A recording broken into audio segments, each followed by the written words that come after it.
Hello, I'm Chris Athans. I'm a KMP developer, and today I'm going to be going a little bit of story time about some things I did in my youth that were, probably not the best. Tech Support's coming out Tuesday for that. Close that thing up finally. So I just wanted to do this story for a while, and I don't know what it came into my mind that made me want to do this time, but why not? DHS, Teenagers Malware. This is a modern story coming from 2016. Teenagers Malware disrupted 9/11 call centers in 12 states. Okay, so this kid, he may have done this on purpose. It's not clear. The thing I did was not on purpose. It was an accident. It was the first DDoS was distributed denial of service on a 9/11 system. I was the first to ever do it. Actually had the cops come to my house when I was 14 years old. And I did this totally by accident. I was looking for doing something else, and I made a programming bug that woke my parents up at about 3 o'clock in the morning with a knock on their door way out in the middle of Maine, in the middle of nowhere, asking, with the cop coming in my bedroom, "What are you doing? What's going on? What is that?" It was like a computer. It was actually, it all started when my parents bought me this kit when I was about, 8 or 9 years old. And as an electronics kit, it has all kinds of different ways of hooking this thing up to do all kinds of stuff. It's got a solar cell on here. It's got a speaker, a transformer, a little LED display, an integrated circuit. Ooh, it's some transistors, a solar panel. I said that already. It's got some diodes. It's got a thing, an inductor here and a capacitor for doing radio stuff. It's got some stuff here for putting batteries on it. There's a 3-way switch, a bunch of resistors, a bunch of capacitors, a meter, a light, and a relay. This little guy right here was the thing that caused me problems. You can see the schematic here. It's got a little magnet on the side that controls a switch. So it's just a little magnet, right, that controls a switch. And so that's the schematic. I'm going to talk about that as I go along. So this computer right here was the computer that I had to work several summers for, and picking peas and doing all kinds of odd, crazy jobs because my parents would not would not buy this ridiculous thing. They thought it was ridiculous. They would give me that electronics kit. My dad could see that, but this computer's like, nah. So I had to save up for to get $500 together. It was $5.99 to get the computer and the monitor and the cassette deck. That's what this came with, and there was a bunch of dudes like this. Hanging out all the time. There's the cassettes that had the software. This is a game on here. There's the Transformer kid. There's a bunch of dudes like this at the time. So I was 12 or 13. I think 12 or 13 when I got this computer. And I did all kinds of stuff with it. I did all kinds of little experiments. I built a robot, a radio-controlled robot. It was from this company called Radio Shack, which is, I think, still in business a little bit. And yeah, so this is basically me on my computer at the time. And then my parents in 1983, right around July of 83, they took me to see this movie in the theaters, and I already knew about modems. I knew about how it worked, but I couldn't afford it. I didn't think a modem was all that great, and I was just like, okay, whatever. But I think I actually bought a modem before this happened, so I was kind of aware of a little bit of this. And there's only so many places to call, and there's all for local numbers and stuff. So I was like, okay, well, I guess there's only those places. And this movie came out. And this kid in the movie, he does build something called a war dialer. Now, there's this war drivers where you go around and drive around town and you collect all the information about whatever Wi-Fi signal is appropriate. It's called war driving. When they got war driving from war dialing. And war dialing is where you actually go through and you dial every computer dial over and over, one at a time, all the different numbers and a certain prefix. You just dial a whole bunch of phone numbers looking for another tone of the computer to pick up and say, oh, I know where that's at. So this is how I was introduced to this idea. I didn't ever thought about this before. I had no friends that knew anything about this stuff. I think it was like 13 or 14 at the time. 13. I was 13. What city, please? Yeah, for Sunnyvale, California. The number for Protovision? Yes, that's 555-8632. Thank you. And could you also tell me what other prefixes cover that area? There's 399-437-767-936. So the prefixes I had in my town were 729 and 725. And that will become important later. Thanks.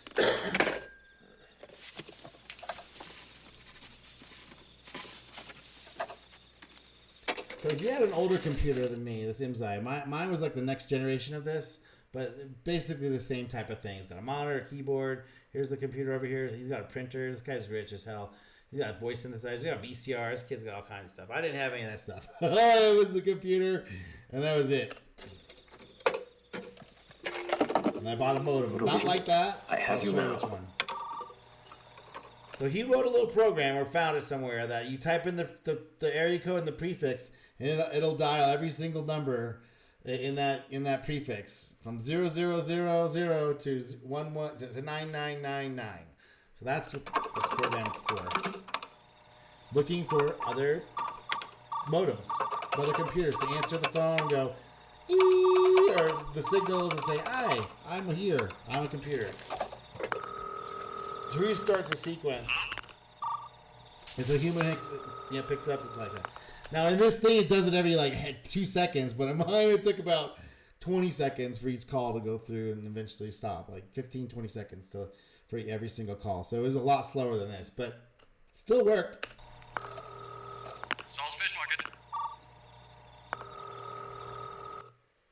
So that's how that's a word and I built one of those.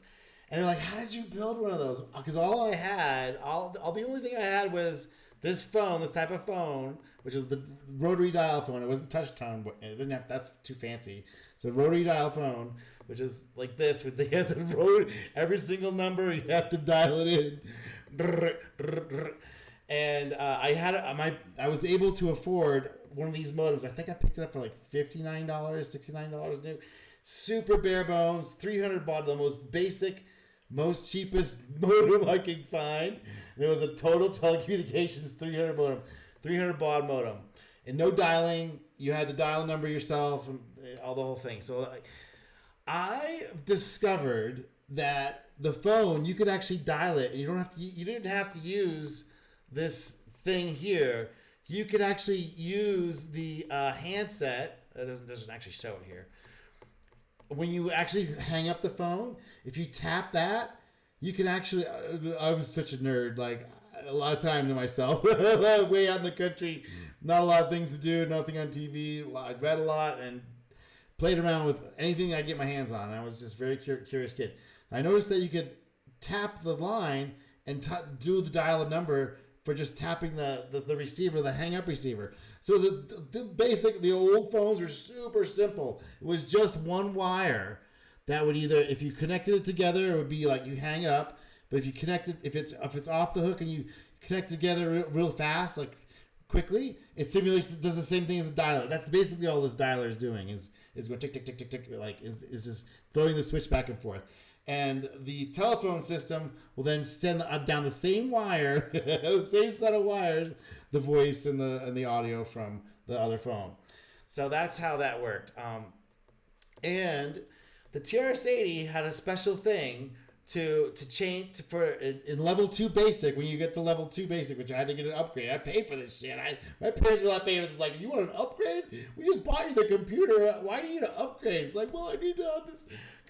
I need to control the port. I told my parents, like, I need to control the port. My dad's in the Navy. He's like, what are you talking about? I have no idea what you're speaking about. Anyway, so eventually I am able to upgrade my level 1 computer, which was this bad boy, to here it is. Was this to a level 2? This is level 2.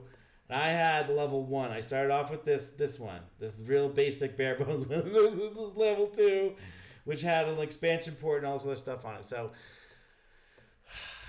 So I discovered that you could turn the cassette drive you could turn this cassette drive right here on and off to start the cassette going and playing and stopping it using this port, using this out command.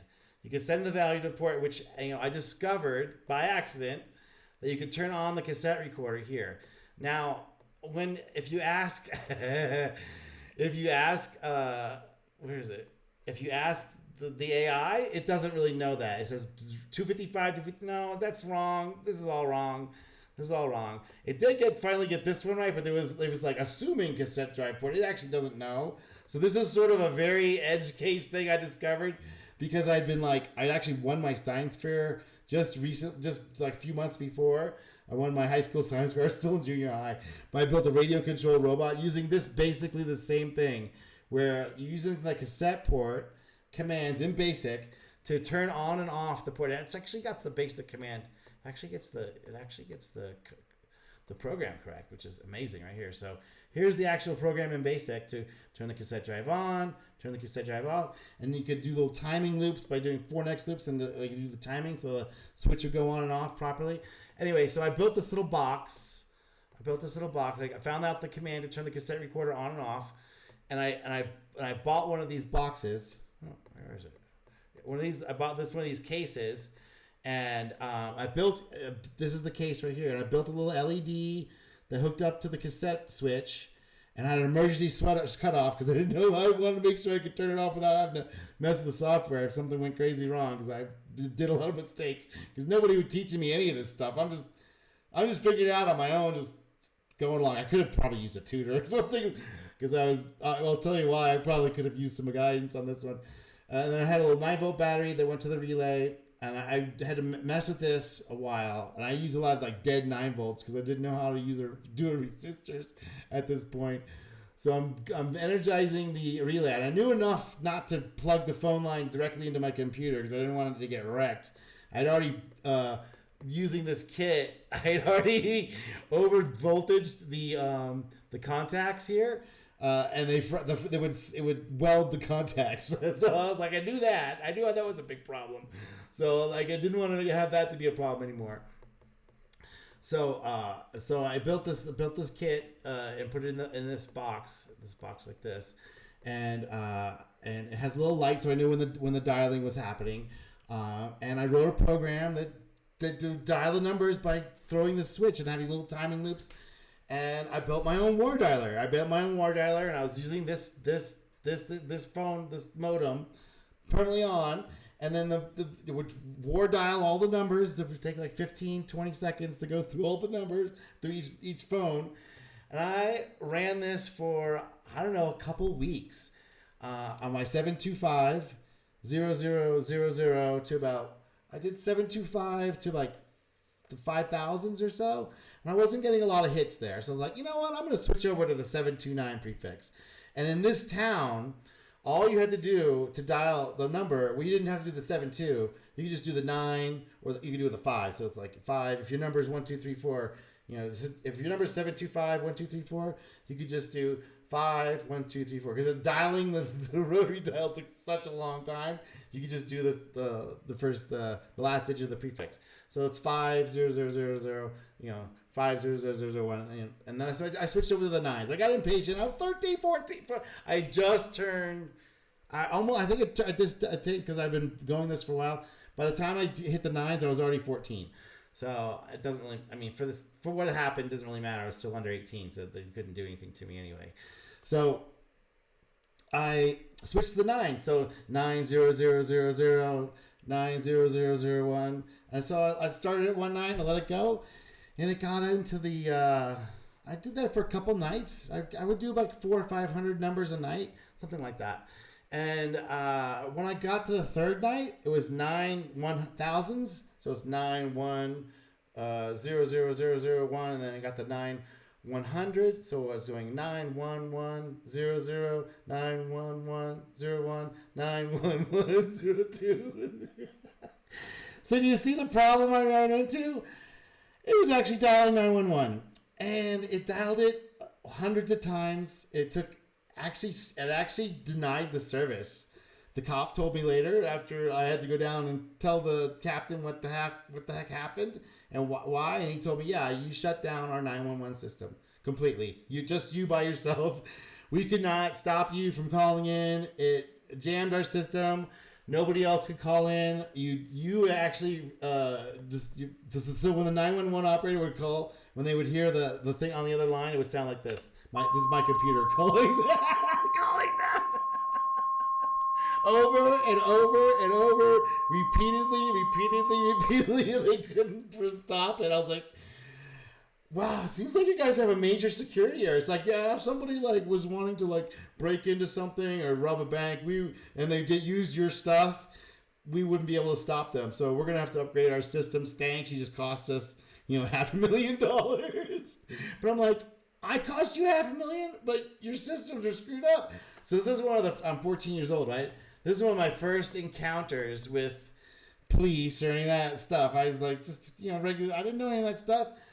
And he was like, yeah, you really shut our systems down and blah, blah, blah. You could have been in a lot of trouble. And I had to go down to the police station in Topsom, the Topsom Police Department, and go talk to the chief. And I don't remember this being the actual department, the police department. I remember it being a little bit not as nice as that. So they might have been like they might have moved the police department right after that. I don't know. I lived there for a couple more years and moved to Maryland and all to other places. So I never talked to anybody more about it until this moment when I was like, oh, I should really record a video about this. This is a pretty weird story. And I know I'm the first because they said they'd never heard of anything possible like this before. And they were like, and I was like, yeah, you could, if you wanted to, you could use this on someone else. You could like hook the computer up outside somebody's house and just hijack on there. So I told them all this stuff. They're like, what are you talking? Who the hell are you? I was like, I'm just a kid, man. That's pretty curious and should probably have some guidance about what I'm doing with these devices. So that is my little adventure on the DDoS. Here's a schematic. I don't have photos of any of this stuff. All this stuff got lost along the way. I tried to keep a hold of it, but I moved. My parents were in the military. No issue.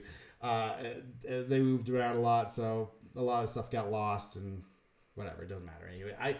I know what happened, and I think I'm gonna get my mom here because she was the one that woke me up. I think it was my mom or my stepdad. I can't remember. I just know it was a cop was flashing my lights. I'm like, what is going on? A state trooper with his hat on and everything. I'm like, what's going on? Like, worst case scenario. Because I was trying to look for computers, and I actually did find some computers in the 729. I found the local a bank and there's some stuff on base. There's a naval base nearby that my dad used to work on. I probably got in there. And also the local university. I got on theirs, and there's another story for another time, which I just kept access. Once I was able to get in and use the default passwords, it was really easy to like write programs in there. And at the time I was basically writing client server software, which I'll get into in another story if anybody wants to hear that one. Where I kind of got a teacher in my school in trouble. I was not proud of these things. I was just, curious kid and just making my way through the world. So let's see. Yeah, so that's my adventure on the TRS-80 DDoS 911 system. Yeah. And if you have any questions or any about what happened, you can put that in the comments below. And otherwise, thanks for watching. I'll talk to you later.